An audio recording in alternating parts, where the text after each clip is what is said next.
Very nice. My next guest is a veteran host and commentator for the NBA on NBC. She's also the author of this brand new book, Go Girl, about my life. No, Go Girl, raising healthy, confident, successful girls through sports. And I'll also mention, and this is true, really, she's not feeling well tonight. She's quite sick. We'll talk about that right now. Please welcome Hannah Storm.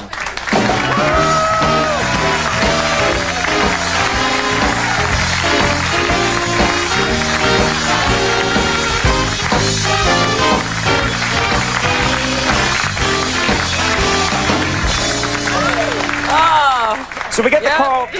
We get the call this morning. Thanks. I'm looking forward to this illness. We get the call this morning that you're really not feeling well. Yeah. What do you have? Well, I have three little kids. You know, when they were sick. This is kind of gross. All right, but one of them was constipated. One of them had diarrhea, and the other one had this rash all over her body. So I went to the pediatrician. I'm like, you know, I'm not feeling good either. I'm a little achy. And he said, well, I think you all have some form of the Coxsackie virus.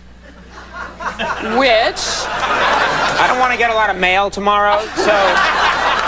Apparently, all right, so let's put this up on Chiron so we can see that you're saying no, this is called, I think we have it there, it's Coxsackie right there. That's what it's called. It's a real That's virus. what we're saying. There are so many like old ladies watching right now like, oh! I don't care how you caught it. Now, you get scabs on your... Quiet, all of you. You guys are sick. You get scabs on your hands and feet too. That's just a little sidebar. Now, are you contagious right now? Yeah. In fact, the Nets called. What do you mean, yeah. No, the Nets called, and they were hoping that I could go in the locker room tomorrow and breathe on Shaq before they get swept. Lick his bald head. Yeah. So are you on anything right now? Or are you looped? Yeah. My mother-in-law gave me a lot of Advil, had some tea and some graham crackers, so I'm doing okay. And just the adrenaline of being on your show wipes out all illness. That was really sarcastic. I looked it up on the internet today, Coxsackie, and it says... You didn't have anything to do today. No, I wanted to find out, and it said highly contagious. When would I get this if I just got it from you right now? Let's see, in about an hour? Seriously? I'm going to go mingle with the crowd in a little bit. Share the love. Don't call me, though. We're busy in my house. It's like a petri dish there. Now, this is also not a good time for you to be sick. This is a very exciting time. Right. What has been the most exciting part about the NBA playoffs for you so far? Certainly not the first couple games of the finals. Right. That was horrible. You know what? They are so jaded in L.A., you know, with all these championships and stuff, that I thought maybe it was the Sacramento-L.A. series, that would be great. So I opened up the L.A. Times before game one of the finals. And the article is about the shorts falling down of the Lakers. Why were their shorts falling down? The Lakers were apparently wearing their uniforms, and the strings were popping. You know, that they tie the shorts up with strings, and their strings were popping. So why were their strings popping? I don't know. That was the big mystery. I feel like I'm leading a really bad Senate subcommittee hearing. Now, why were these strings popping, Miss Storm? Robert Horry actually had to hold his uniform together with duct tape in Game 6 against Sacramento. Or Scotch tape. It's amazing stuff, as we found out.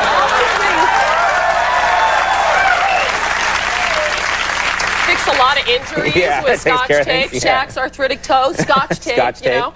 And then OBrien, it actually happened to him during Game 7, apparently, of the Lakers-Kings series. But, you know, they couldn't afford to send him back to the locker room. They were trying to win the game, so they actually held up towels on the sidelines, and he changed. I don't know how we missed this on TV. How dainty, yeah. I know. So that was so cool if he was that good that you could show a slow-mo of him hitting like a three-pointer and halfway through the motion holding his pants up. Man, that guy's good. He could do it, too. He is that good. Now, you were one of the first women that was allowed into the locker rooms in the NBA. This is a part of years ago. Yes. And it was very controversial at the time. Right. Were you scared? Because that's got to be kind of an awkward position to be put in, that you went into the locker room. Well, it's kind of strange. I mean, some weird things happened. One time I was covering the World Series, and the Cincinnati Reds swept the Oakland A's. It was a big upset, and I was interviewing something, some guy that hit the game-winning hit. I don't remember. He was some, you know, one-time hero for one game. So I turned around, and I used to have a reputation for getting in and out of the locker room really fast because I was really intimidated. So I'd run in, ask my questions, turn around, and dash out the door. Just so there'd be no sort of, yeah, right, they're still closed, that kind of thing. Staring at the, you know, notebook the whole time. Right. Those are your notes. I'll give those back. But it says, "Don't touch her." No, actually, sure, it's all over. Yeah. So anyway, this ball player who is a pretty big name, so I'm not going to say who it is, all right? But I was turning around after doing this interview, ready to exit the locker room and make my dash out, and this guy, fully naked, is standing right in front of the door, like blocking my way. And he's like, "This is no place for you, young lady." You know? Can I just say, that takes a lot of confidence for a guy to do that. God. You're not going anywhere. Yes, I am. And I did an end around this guy. I was out of there. I was so, like, scared, you know, intimidated. Right. Sure. And then I thought later, oh, there were so many great things I could have said to him, you know. But at the time, at the time, words escaped me. Point and laugh is always the best thing to do in that situation. Trust me, that would have been effective. That's always a woman's ultimate weapon. Lord, how I know.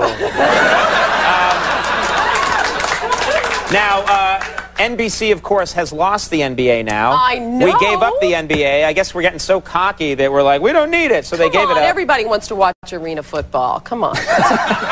So what's next for you? Do you know what you're going to do? We gave up baseball and football. You know, I was wondering, do you like coffee? Because I was thinking, you know, I can make good coffee. Maybe I could be your assistant. Yeah, that's a great job. Yeah. Could I intern on your show, maybe? Or aren't there other... I mean, what about the Olympics? You could still do the Olympics, right? Oh, yeah. That's the last time I saw you, actually, the Olympics. Oh, that's right. I am going to hopefully do a couple more Olympics for NBC. We're hanging on to those. I got out there for the Olympics. That was a lot of fun. You know what my really enduring image of the Olympics is you in that great speed skating uniform. Does anybody remember that? This is actually, this is... With the chest hair, you know, spilling out over It's now the highest selling poster among women, 17 to 22. I think we have it here. And that's like a... I love this. That's what you got to do. You got to say hi to the ladies when you're out there. As you're speeding by. Not exactly Apollo Antonono, but no, I'm wearing one of those right now, actually. You look good, and you can't, you know, no fat. I mean, that doesn't really... I'm an incredible athlete. You're a physical specimen. Thank you. Let's just move on before anyone examines what we're saying. That was cute, though. That was cute. Don't say it was cute. Say it was super manly sexy. It was something like that. Yeah, great. Go Girl is out right now. This is in bookstores. Yes. That's my book. It's in its second printing already. It came out at the beginning of May, and it's about how to get your daughters involved in sports and why it's so important. It is not the story of Conan's life. Hate to disappoint you. That will be next. Yeah, that's You Go Girl. Yeah, this is just Go Girl. It's great. I have 3 daughters, so... Oh, it builds your self-esteem? It does. It does so many wonderful things for girls on a physical, emotional, and mental level. It's very important. You know, when boys are born, they're always given little footballs and PJs with, you know, action figures and race cars and everything like that. And I just want parents to think of it when their daughters are born, you know, how important sports is for them. Right. Yeah, and that you can be feminine and sporty at the same time. No, I can't be feminine. No. They can be feminine. I just love that. You're like, because you learn that you can be feminine and sporty at the same time. I bet you I'm feminine and sporty. All right, Go Girl available now. Hannah Storm, everyone. We'll be right back. Newfound